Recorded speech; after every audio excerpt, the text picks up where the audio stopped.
All right. This is Mitigating Madness, episode 7. Take 2, 3, and 4 all combined. Because the last one was a miss.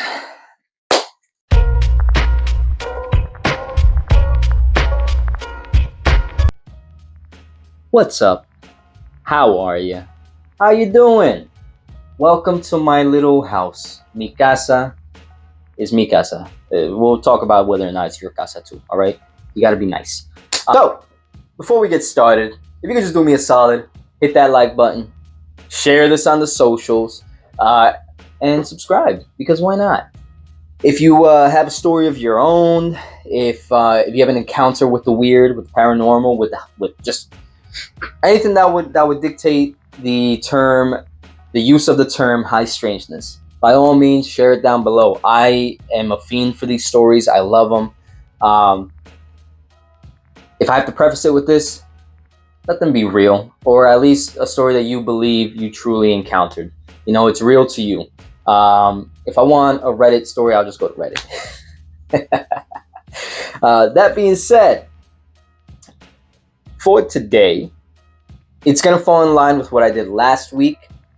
So I do have some videos that I want to run by you guys, react with you guys if that's what we're doing, and then I also want to talk about the entity that's going to be the subject of today. That being the Pocong. Pocong? Excuse me. Look, this is in a different language, or at least the names of what's going on with this are in a different language that just aren't mine. All right. So if I mispronounce, I'm sorry. I'm human. It happens. The Pocong is an entity hailing from Indonesia and Malaysia. At least from what I was able to gather. The folklore, I should say. It's not like this thing has a passport and it's just like, hey, buddy, I'm from over here, let's go. You know, no, nothing like that. It's an entity from folklore. It tends to appear as a corpse wrapped in white burial shrouds. Well, I should say one white burial shroud, right? Which, from what I gathered, is called a kain kafan. Essentially, just think, your typical shroud, loose, right? They tie it up to, I don't know if it's to move the body. I didn't see that much. But kind of think of it like a mummy, I guess. Not in the process of mummification, but in the process of tying the body up, right? I imagine it just makes transport easier. Anybody who's worked in medical to any extent, I didn't do too much, but I did, I had to clean a body or two post-mortem. So I imagine it's something like that. Visible from all of this are the knots, typically at the head, neck, feet, and I think knees too. Essentially, this entity gets up and you just see a tied body, a restrained body. When the body is laid to in its final resting place, these knots are supposed to be undone, and this allows for the spirit to essentially make its way out of the body into the afterlife. Although I don't know exactly the afterlife that is most common believed in over there. I don't know if it's like Taoism or Muslim or Christian or different other smaller sects of religion that I'm just not familiar with. I'm not too sure, so I won't speak as to the afterlife that they are referring to. For me, it's kind of, me personally, my own opinion, it's kind of all a mishmash, where it's not just one thing or the other is true. It can probably be all of it. I do believe that the human brain is capable of creating these realms. Think of it as an open circuit up until our brain, until we see something, right? And we kind of complete that. So, long story short, I feel like the afterlife can essentially be heaven, hell, or a place of just free consciousness. It just depends on what you believe. But that's besides the point, right? So this entity essentially becomes the Pocong if it's laid in its resting place without these knots being undone. Essentially, what you create is a powder keg that's just ready to blow. It's just this soul that's just trapped within this corpse. It goes insane like any normal person would. Because of this, once it becomes this entity, this Pocong, it appears as a really disturbing image. Um, Typically at night, what you see is this rotted face, ghoulish, really, in its appearance. I've seen different renditions. I think the one that strikes me the most is when the eyes themselves are black, along with like black and rotten skin, and these like golden eyes. Uh, Actually, kind of like Pennywise in that sense, right? This is the part that freaks me out. That when this thing appears, it essentially appears like twitching. Think of yourself just tied up, trying to get out, right? It appears like that. And because its legs are tied up, its way of moving, of let's say walking towards whatever it's trying to get to, is this weird, just crackling hop. And this thing just keeps hopping towards you. I don't remember exactly, but I feel like I read this along at some point. I'm not sure if it's true or not, but then again, folklore is a verbal thing that changes from person to person, right? Where some say that the Pocong name comes from the sound that it makes as it's hopping towards you. Pocong. Something like that. If it's true, shit, that's just that. I feel like that's just a cool tidbit. If it's not, I'm sorry. Like I said, I feel like I read that, but all this has been a bit of a jumble as I'm trying to gather these episodes together. That being the description of it, I mean, you can imagine this thing is typically regarded to as being restless, and honestly, it makes sense. I can't be upset with the ghost. I can't be upset with why the ghost is upset. You know, I'd be creeped out. But yeah, I'm a little claustrophobic myself, so just even doing this, even just reenacting that, is driving me insane. Some say that this thing comes back for vengeance, and that could very well be the case. And then others say that it just wants to be let free. So it then brings up the discussion to me of, empathy. Just because it looks mean and scary doesn't mean that it really wants anything to do with you. Maybe it just wants your help. Kind of like this stray cat that I got living outside, and it can be a little rough, but the other day, and I could see that something's bugging him in his paw and everything, and while he's swiping away, I checked, and all he wanted was just some help. He had a little, not a thorn, but like this weird tacky stuff. The outside is pretty dirty, and so I just helped him take it off. We cut the fur a little bit. He ended up being real chill after that, more so than usual with me. So maybe that's what's going on here. You know, but maybe it's not, and maybe you shouldn't go near the this thing coming at you, right? So if you want to try it, then be my guest. I'm gonna go ahead and just play it safe and not go near it. I'd recommend you do the same, but freedom of choice. So that being said, give me a couple minutes. I'm gonna set this up, and hopefully this works out.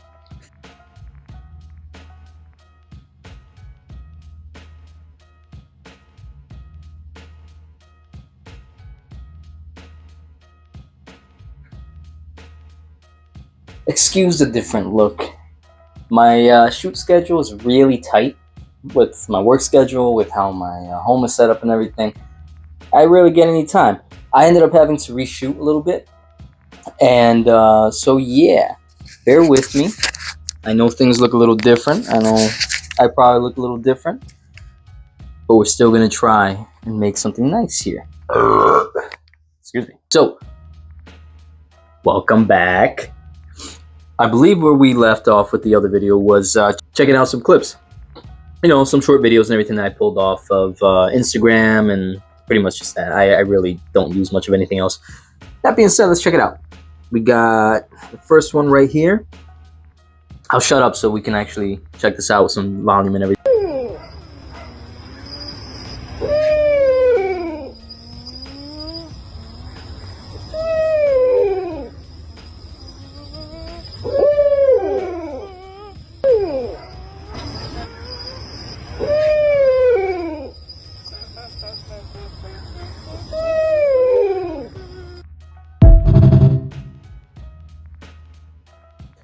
Alright, not gonna lie, that was pretty creepy.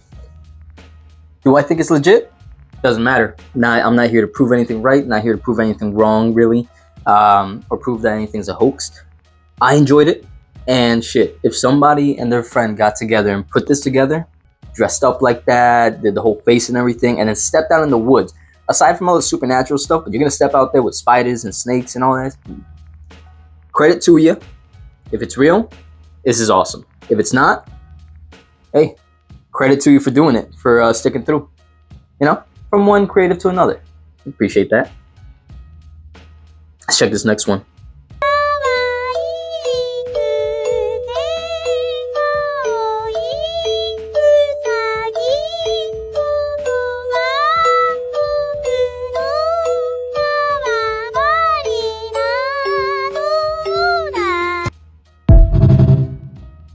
So, I think they were trying to go for a creepy vibe. Yeah, I think this is just some dudes. This is definitely some friends just put this together. I feel like Homeboy was supposed to keep hopping through the whole scene, but he took a mean fall. Let's see, how far? Yeah, yeah. I don't think that's Pocong. I don't think that's an actual ghost, but Homeboy definitely took a mean fall. So they might have taken a trip to the hospital, and there, maybe they'll meet some true, legit to quit spirits. But this one, I think we can move on to another one.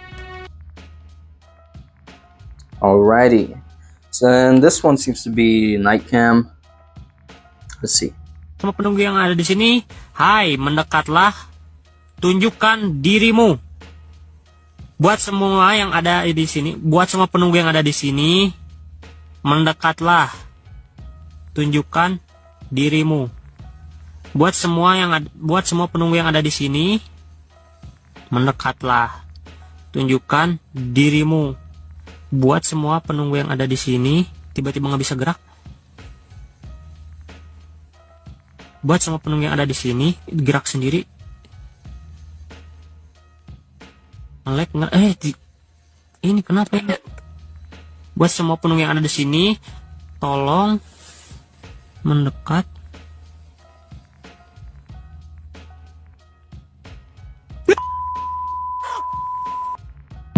Okay, so yeah. I've seen this one before. I go back and forth because I don't understand why Homeboy is freaking out. If you see his thumb in there, he's clearly checking out a camera, a separate a monitor at least. I don't understand why he's freaking out. I mean, I would too, but that like if it's right in front of him. That being said, I go back and forth because sometimes I think, yeah, that's just somebody, waiting till the camera turns and then they step back on the thing on the pathway. But not gonna lie, this last time, I don't know if pay attention to the top half of her, and it looks like it's coming, like it's phasing in. And it could just be light hitting the figure in the dark. But to me, she looks like she's kind of phasing in. So I don't think this is a Pocong necessarily. Yeah, definitely not. But, within the family. Still a creepy ghost that you see at night. You probably don't want to see. I understand. Okay, I understand why he'd be freaked out. That being said, again, it looks like he's checking the monitor. So I'm pretty sure he just kind of swiped it out for dramatic effect. I actually really enjoy that one. I don't know if the Pocong is real. The Pocong? I don't know if I don't know if it is real, right? But I also don't know that it isn't. And I think that's really where I would enjoy to be with with how I look at this stuff. I mean, at the end of the day, it's fun. It's fun for me, at least. I do want proof. I want solid proof, and if it's there, shit, I'll be all there for it. But for right now, look, this is my base of operations. All right, it's a one-man show, and I'm trying my best. So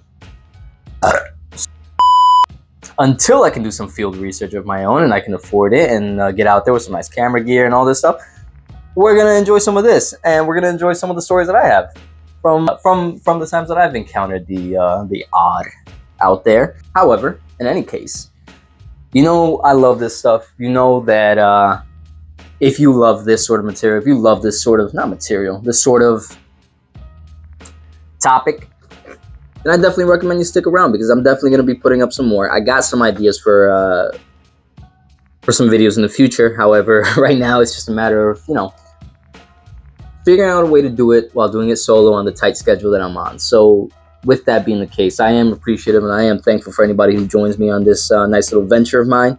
At the end of the day, this is really just me kind of just doing something for myself after a really, really, really long time and some really, really tough years.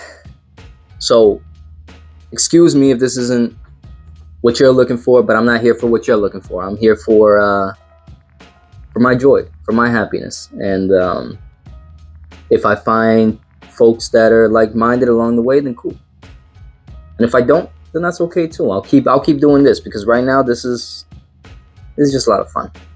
I'm happy to spend my time doing this, looking at little videos of ghosties, ghouls, goblins, all of it. Because there's cryptids, there's UFOs, and again, I have ideas for some other stuff that I want to put up on this channel. But until then, while I figure that out, I should say, thank you for dropping by. Hit that like button, subscribe if you'd like, if you do me the honor, and yeah, share it. Follow me on the socials once again. Right? Should I do that pointer thing right here or right here?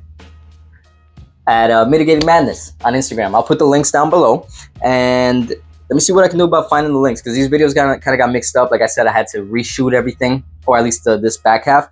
Follow me on Instagram, because I'll probably post it on there. I'll do a little remix or something, and you'll be able to find the original posters and all that fun stuff right there too.